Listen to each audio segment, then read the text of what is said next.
bienvenue dans cette toute nouvelle vidéo, dans ce tout premier flop film de la chaîne, qui est donc le flop film 2021. Il comportera les 5 pires films que j'ai pu voir cette année, qui m'ont fait le plus souffrir, qui m'ont le plus énervé. Juste avant de rentrer dans ce flop film 2021, j'aimerais aborder un point avec vous et ensuite vous donner les mentions déshonorables, c'est-à-dire les films qui auraient pu rentrer dans le flop, mais qui n'y sont pas. Voilà, je pense que c'est une raison... Plutôt, j'ai pas de fin à cette phrase, mais c'est une bonne raison. Voilà, c'est une bonne raison. Allez, c'est y part. Le point que j'aimerais aborder avec vous est le suivant. Je n'aime pas défoncer des films pour le simple fait de défoncer des films. Ce qui fait que sur la chaîne, vous n'avez jamais eu de critique entièrement dédiée au fait de défoncer un film que je n'avais pas aimé. Alors, j'en vois venir certains qui me diront « Oui, mais ta critique de Spider-Man No Way Home, c'était quand même une critique où tu défonçais le film. » Alors... Dans un premier temps, oui, mais j'ai ajouté un complément à cette critique, j'ai ajouté 7-8 minutes où j'abordais un point en particulier avec vous, qui était le suivant: arrêtons de nous faire la guerre pour un film. Voilà. Si vous n'avez pas vu la vidéo, bah n'hésitez pas à aller la voir, elle est super cool. Paye ta prétention. Et alors, bien sûr, il y a déjà eu des critiques négatives sur la chaîne, des critiques où je disais du mal d'un film, mais à chaque fois, ces critiques-là étaient accompagnées par une critique positive, une critique d'un film que j'avais aimé et que je vous conseillais. Et du coup, ça a donné les doubles critiques. Voilà. Et il n'y aura jamais de critiques entièrement négatives sur cette chaîne. Et j'en vois venir certains qui vont me dire « Oui, mais alors pourquoi tu fais un flop film 2021 ? C'est pour défoncer des films, ça va totalement à l'encontre de ce que tu es en train de dire, illustre connu. » Et à ça, je répondrai « Oui, mais il y a une raison pour laquelle je fais ce flop film 2021. » Et je vais arrêter de fumer parce que je vois la fumée qui passe devant la caméra et du coup, ça se trouve, mon visage est tout flou depuis le début, c'est super. La raison pour laquelle je fais ce flop film 2021, c'est tout simplement parce que en 2021, ça a été l'ouverture de la chaîne. Et du coup, je me suis dit que ça serait sympa pour la chaîne et pour vous de clôturer cette première année par un top film 2021, donc un top des meilleurs films de cette année, et un flop film 2021, donc un flop des pires films de cette année. Voilà. La raison est un petit peu conne, mais je me suis dit que ça vous ferait plaisir que je clôture l'année avec un top et un flop. Par contre, je ne pense pas qu'il y aura de flop film l'année prochaine parce que, pour le coup, là, il y aurait vraiment pas beaucoup de raisons de le faire. Et encore une fois, ça irait à l'encontre de mon propos. C'est-à-dire que je n'aime pas défoncer des films pour défoncer des films. Je l'ai fait fut un temps, je me souviens de débats interminables sur pourquoi Pirates des Caraïbes 5 c'est de la merde avec mon meilleur ami Alex. Il se reconnaîtra et il avouera avoir souffert avec tous mes audios WhatsApp. Et je me suis rendu compte, et je pense que lui aussi, parce qu'on a arrêté de se battre pour des films, on s'est rendu compte que défoncer des films pour défoncer des films, c'est un peu lassant, c'est un peu vain, et c'est pas très intéressant. Donc, cette année, il y a un flop film pour l'ouverture de la chaîne. Profitez-en, parce que l'année prochaine, à moins que j'ai vraiment beaucoup de choses à dire sur certains films qui m'auront beaucoup déplu, il n'y en aura pas. Par contre, il y aura toujours un top. Et il y aura toujours des doubles critiques où je parlerai d'un film que j'ai aimé et d'un film que je n'ai pas aimé. Par contre, il n'y aura jamais de double critique comportant que des films que je n'ai pas aimés. Parce que ça serait complètement incohérent avec mon propos, et je ne vais pas tourner trop longtemps autour du pot. Ça fait déjà 5 minutes que je tourne, 5 minutes que je tourne en rond, donc je vous propose de rentrer presque dans le bois dur, pas totalement dans le bois dur, mais presque, avec les mentions déshonorables, c'est-à-dire les films qui étaient mauvais, selon moi, et qui auraient pu se trouver dans le flop, mais qui au final ne s'y trouvent pas. Alors pour ces mentions déshonorables, je vais passer un peu rapidement dessus, parce que j'ai pas mal de choses à dire sur les films étant dans le flop. Donc, si je commence à m'étendre 5 ans sur chacun des films qui sont en mention déshonorable, la vidéo va durer 3 heures et je pense que pour vous, ça va être une souffrance à la fin. Donc, je vais seulement citer les noms des films. Si j'ai vraiment un petit pic à dire, je le dirai. Sinon, je ne dirai rien. Voilà. Mais du coup... quelles sont les mentions déshonorables? Nous avons donc Wonder Woman 1984, Tom et Jerry, Méandre, Black Widow, Benedetta. J'ai vraiment pas compris l'engouement autour de Benedetta parce que j'ai vraiment passé un très mauvais moment devant. Ce n'est pas bien, selon moi, hein. Mais selon moi, ce n'est vraiment pas bien, Benedetta. The Deep House, Spiral, L'héritage de Saw, Jungle Cruise, Muppets Haunted Mansion. Et putain, mon accent anglais est de plus en plus affreux. Vraiment, c'est horrible. Old de M. Night Shyamalan, qui est écrit avec les pieds. Je cherchais une formule, mais j'en ai pas. C'est vraiment écrit avec les pieds. Qu'est-ce qui s'est passé? Qu'est-ce qui s'est passé? Lego Star Wars, histoire terrifiante. Et enfin, pour finir, Spider-Man No Way Home. Et donc, nous allons pouvoir enfin rentrer dans le bois dur. Nous allons pouvoir commencer ce flop film 2021. Et nous commençons directement avec la 5e position. En 5e position, Aya et la sorcière.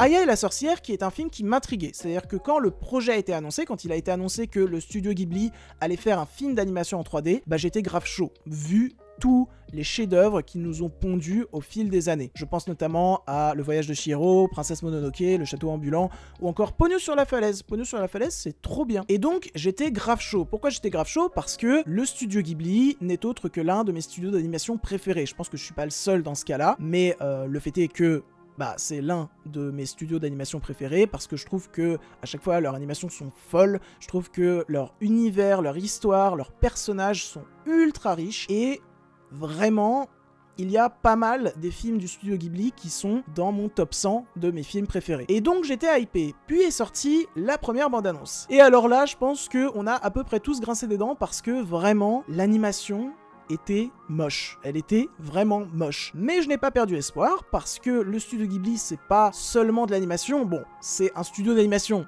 Donc dire c'est pas seulement de l'animation, c'est un peu con. Mais le studio Ghibli, c'est également, comme j'ai dit plus haut, des histoires, des personnages et des univers ultra riches. Il suffit de voir l'univers du Voyage de Chihiro, qui est dingue. L'univers est dingue. Et donc le film est arrivé. Il me semble qu'il est arrivé seulement sur Netflix en France. En tout cas, c'est là-dessus que je l'ai découvert. Et quelle purge! Mon Dieu, quelle purge! C'est pas loin d'être, pour moi, le pire, le moins bon film des studios Ghibli. Alors, pourquoi? Eh bien, premièrement, parce que, comme dit plus haut, c'est extrêmement laid. Vraiment, en termes d'animation, il n'y a rien à sauver, selon moi. C'est-à-dire que c'est d'une platitude extrême. Il n'y a pas tous les détails, toute la richesse de l'animation qu'on pouvait avoir dans les précédents films du studio Ghibli n'est pas là, c'est-à-dire que là, tout est plat, il n'y a pas de détails, et en plus de ça, moi ce qui me choque le plus, c'est que pour la première fois, le studio Ghibli a raté ses designs de personnages. Ils ont raté leur design de personnages, c'est-à-dire qu'ils sont moches. J'ai l'impression, vraiment, j'avais l'impression de voir des cadavres devant moi qu'on essayait d'animer, mais ça ne marche pas. Les émotions qu'on essaye de nous transmettre à travers leur regard ne marchent pas parce que leur regard est un regard de personnes mortes. Voilà, j'ai pas d'autre expression, c'est un regard de personnes mortes. Et en plus de ça, les designs sont vraiment pas très beaux. Alors il y en a un qui est plutôt pas mal à côté des autres, c'est celui... Putain, je me souviens même plus comment il s'appelle. Putain, je ne me souviens même plus... Bon, je me souviens que le personnage principal s'appelle Aya, mais je ne me souviens même plus du prénom des autres personnages. Un film des studios Ghibli. On va l'appeler l'homme sorcier. Voilà, l'homme sorcier. Lui, je trouve que en termes de design, il se passe un petit truc. Et également, dans le personnage de la mère d'Aya, je trouve qu'il y a un truc qui est plutôt pas mal avec sa grosse touffe de cheveux qu'elle a. Je trouve que ça donne un petit cachet au personnage. Mais à part ça, c'est moche. C'est plat, c'est mal éclairé, c'est-à-dire qu'en termes de lumière, c'est vraiment... J'avais l'impression d'être devant Bienvenue chez Robinson, et Bienvenue chez Robinson, déjà quand il est sorti, avait du retard. Donc là, on est en 2021, et ils nous ont sorti un film qui, en termes d'animation, est digne des films des années 2000. Mais il n'y a pas que ça. Il n'y a pas que ça, il y a aussi le fait que les personnages ne sont pas attachants, ils sont énervant. Vraiment, la petite Aya m'a énervé. Ce n'est pas un personnage auquel je me suis attaché. Je trouve que c'est vraiment une connasse. Vraiment, j'ai pas d'autre mot à part que c'est une connasse. C'est une personne qui est absolument détestable, comme pratiquement tout le reste des personnages. Et il n'y a pas de fin. Il n'y a pas de fin. Le film n'a pas de fin. C'est-à-dire que j'ai vraiment l'impression qu'il manque toute une séquence finale au film. Parce que le film se termine, et t'es là en mode, votre film avait un début, mais votre film n'a pas de fin. Il y a peut-être un petit problème. Non? Et puis en termes de décor, ça va pas du tout non plus. Le même studio nous a offert Le Voyage de Chihiro. Je sais que je radote beaucoup avec celui-ci, mais je pense que c'est mon Ghibli préféré parce que vraiment je trouve que c'est un film incroyable. Mais donc ils nous ont offert Le Voyage de Chihiro, le château ambulant. Et là dans Aya, t'as 4 décors qui se battent en duel. Putain, c'est un orphelinat, le devant d'une maison, une cuisine et un jardin. Mal éclairé en plus, et qui n'ont pas de détails, qui n'ont pas de relief. Non, vraiment, Aya, je peux pas. Aya, je trouve que c'est l'une de mes plus grosses déceptions de cette année. C'est pour moi le moins bon film du studio Ghibli, et vraiment, je suis dépité par ce film. Je suis dépité de voir que le studio Ghibli peut aller aussi profondément dans la médiocrité, j'ai pas d'autre mot, dans la médiocrité. Putain, je suis qu'au 5e et je suis déjà en train de m'énerver. Ça va être génial cette vidéo, ça va être super. À la 4e position, Mortal Kombat.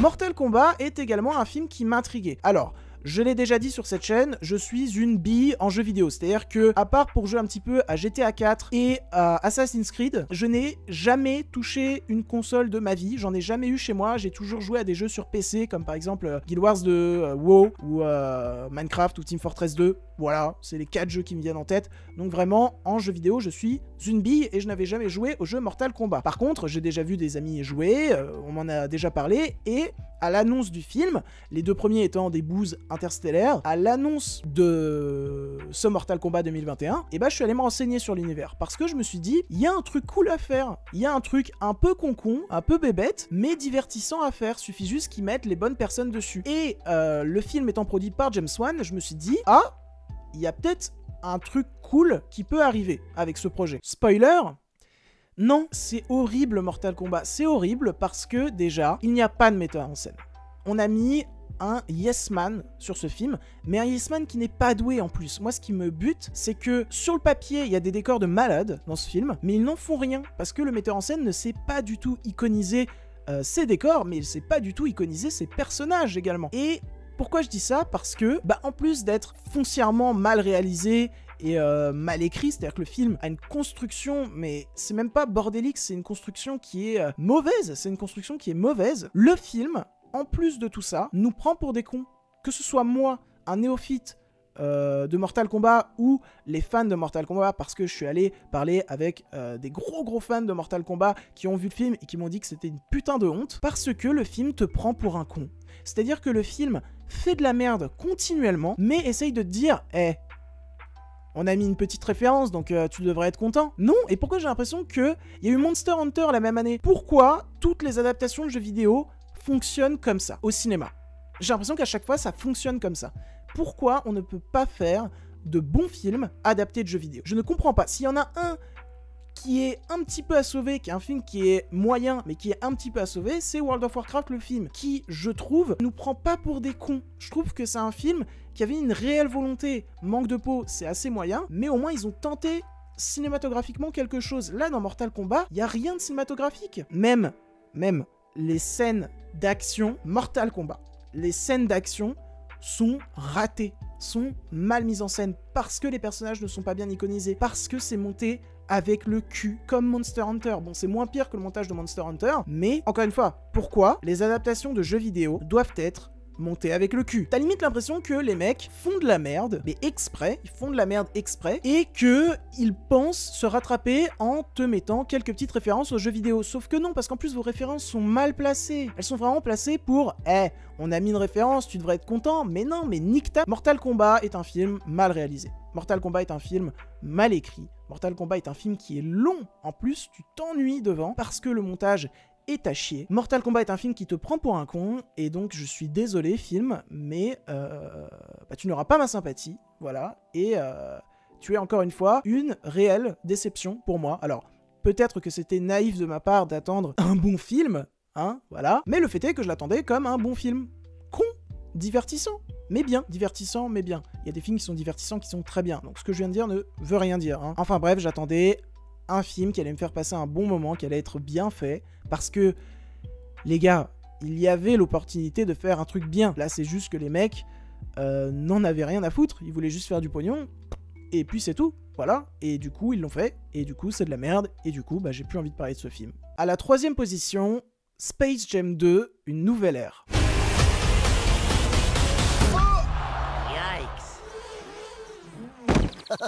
Classic. Welcome to the Space Jam. Et alors là, je l'attendais pas du tout. Là, c'est pas comme les 2 premiers de ce flop, je l'attendais pas du tout ce film. Enfin ce film, est-ce qu'on peut appeler ça un film? Ça taille direct alors que j'ai même pas commencé à donner mon avis sur le film. Je fais partie des gens qui ont découvert assez tard Space Jam premier du nom et qui n'ont pas vraiment apprécié. C'est-à-dire que je trouve que c'est un film moyen. Voilà, je trouve que c'est un film qui fait de mal à personne, mais qui fait pas forcément beaucoup de bien non plus, quoi. C'est un film très très oubliable. Et donc, ce deuxième opus, que je suis allé voir au cinéma, putain, la même année, je me suis tapé Space Jam 2 et Spiral au cinéma. Vous pouvez pas dire que j'ai pas de courage. Et donc, Space Jam 2 est arrivé, et pour moi, ce film n'est pas un film.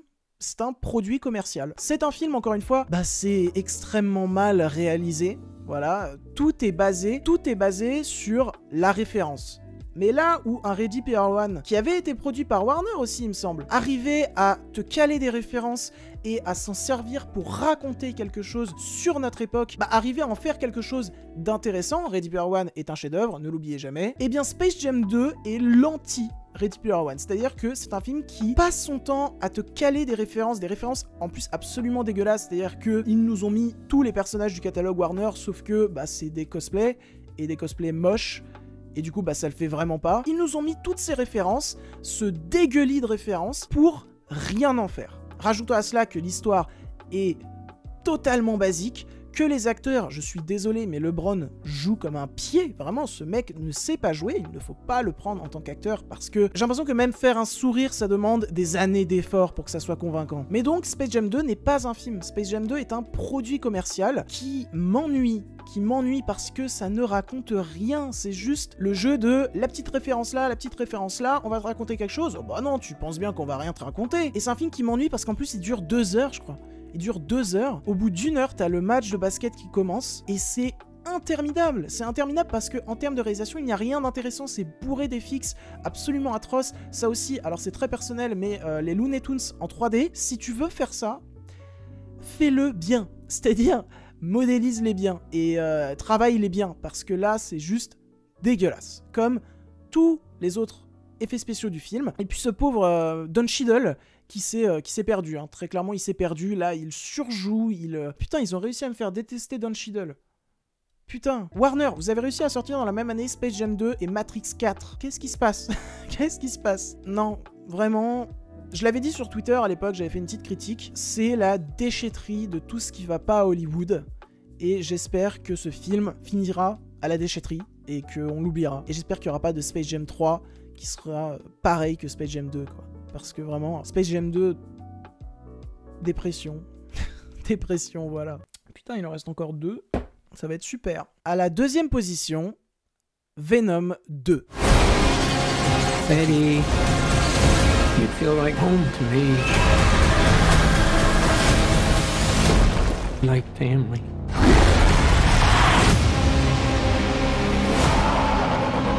Venom 1 est un film qui m'avait fait ni chaud ni froid. C'est-à-dire que il avait eu plein de problèmes de production et le résultat était très mauvais. Bah, de toute façon, quand tu as des problèmes de production comme l'a eu Venom, c'est rare qu'au bout du truc, il y ait un bon film. Mais c'est un film qui m'avait fait ni chaud ni froid. C'est-à-dire que je l'avais trouvé mauvais, mais en soi, il ne m'avait pas fait beaucoup de mal. Alors, il m'avait pas fait beaucoup de mal, mais il avait fait pas mal de mal en soi, puisque le film a marché à l'époque, ce qui fait qu'on a eu Venom 2, merci beaucoup, et qu'en plus de ça, on va se taper plein de films de super-héros comme ça, de la part de Sony. Je pense à Morbius, qui a l'air... qui n'a pas l'air bien. Voilà, qui n'a pas l'air bien. Vraiment, je galère à finir mes phrases. Et donc, Venom 2 est arrivé, et je pense que tout a déjà été dit sur ce film.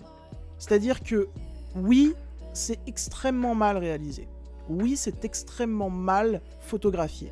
C'est extrêmement mal écrit, mais en fait, ce qui me met en colère vis-à-vis de ce film, c'est qu'il y a des gens de talent dessus.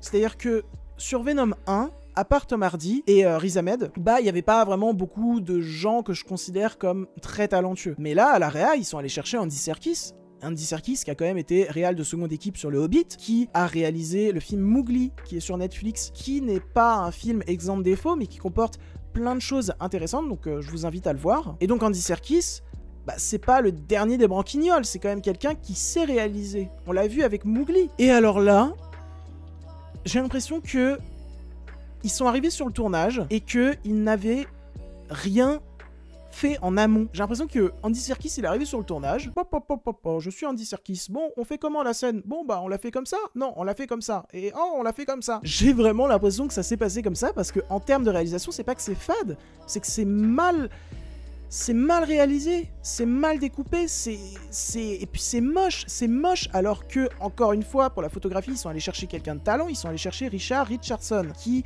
a bossé notamment sur des Tarantino comme Django Unchained et Once Upon a Time in Hollywood, et personnellement, la photographie de Once Upon a Time in Hollywood est l'une de mes photographies préférées, je la trouve magnifique, je trouve que ce mec est putain de talentueux, bien sûr, il a fait plein d'autres trucs, et là, en termes de photographie, c'est vraiment l'antithèse de tout le travail de Richard Richardson. Parce qu'il y a une photographie dans ce film. La lumière est dégueulasse, c'est-à-dire que vraiment parfois c'est éclairé jaune pisse et c'est moche, c'est vraiment moche. Ça n'a rien à voir avec la photo qu'il y avait dans Once Upon a Time in Hollywood justement, où t'avais un gros travail sur la lumière, sur les couleurs. En fait, j'ai vraiment l'impression que ils se sont dit, on va mettre des couleurs, ça va faire joli, comme dans Space Jam 2. Sauf que non, c'est pas parce que tu mets des couleurs que ça fait joli, faut que ces couleurs, elles aient un sens, putain. C'est pas beau, alors que c'est des gens de talent qui sont derrière tout ça. Et Tom Hardy, putain, Tom Hardy qui a Mad Max Fury Road, The Revenant, Peaky Blinders, Venom, mec. En plus, je crois qu'il est au scénario. Et au scénario, déjà, le scénario est extrêmement mal écrit, mais en plus de ça, il y a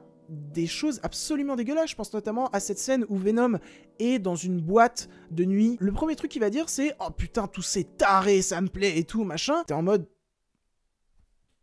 2021, et il y a encore ça dans les films de super-héros, donc des films qui vont avoir une grande ampleur, que beaucoup de gens vont voir. Non, on ne peut pas transmettre des messages comme ça. Ce n'est pas possible. Ce n'est pas possible, ce n'est pas bien, voilà. Et puis en plus de ça, pour revenir à la réalisation, il y a des trucs, je l'ai regardé avec un pote qui s'est endormi au bout de 20 minutes, et le chanceux, quoi. Donc je l'ai regardé avec un pote, et à un moment, on a vu un plan, on s'est regardé, et on s'est dit, pourquoi? C'est un travelling sur une voiture. Et le plan devient flou au milieu, et puis il redevient net, mais sans que ça raconte quelque chose, sans qu'il n'y ait de but.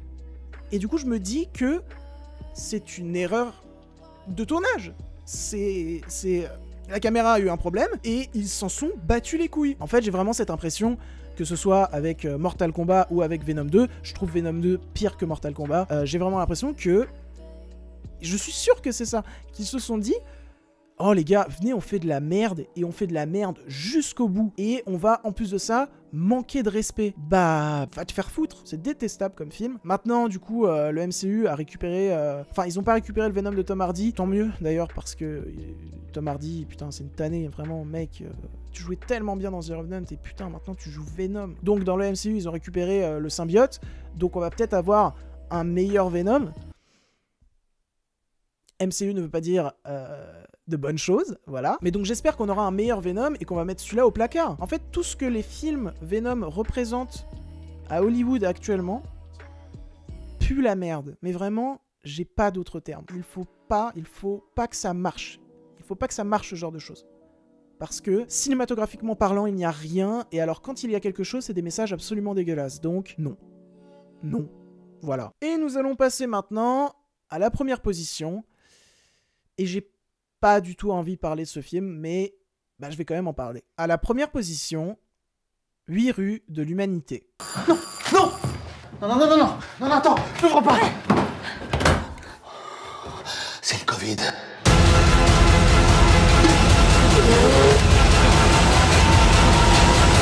Une œuvre de taille. Qu'est-ce que vous voulez que je dise sur ce film, à part que c'est dangereux. C'est dangereux. Je vais me répéter, mais en termes de réalisation, je pense que Danny Boone n'a jamais été autant au fond du trou. Tout est mal structuré. Tout est mal découpé. La photographie, si tant est qu'il y ait une photographie, est horrible, vraiment. Les acteurs ne jouent pas. Ils cachetonnent. Et en fait, ce qui me gêne le plus avec ce film, tout ce que contient 8 rues de l'humanité dans son fond est absolument exécrable. Je vais vous parler de quelque chose qui se passe dans le film. Dans le film, nous avons le couple de Danny Boone et de Laurence Arnay. Laurence Arnay, qui est une actrice que j'aime bien en plus, mais depuis qu'elle est chez Danny Boone, elle ne joue plus. Elle ne joue plus. Et donc on a ce couple. Et le personnage... En fait, j'ai pas d'autre mot à part gros connard. Vraiment. Le personnage de Danny Boone est un immonde connard. Il traite sa femme comme un animal. Il la pousse, il l'insulte, il ne la respecte pas. Il l'humilie en l'enfermant 2 jours dehors de son propre appartement, hein, parce qu'il croit qu'elle a le Covid. Mais alors, déjà que ça ne se fait pas, hein, voilà, on n'enferme pas sa femme dehors. Non.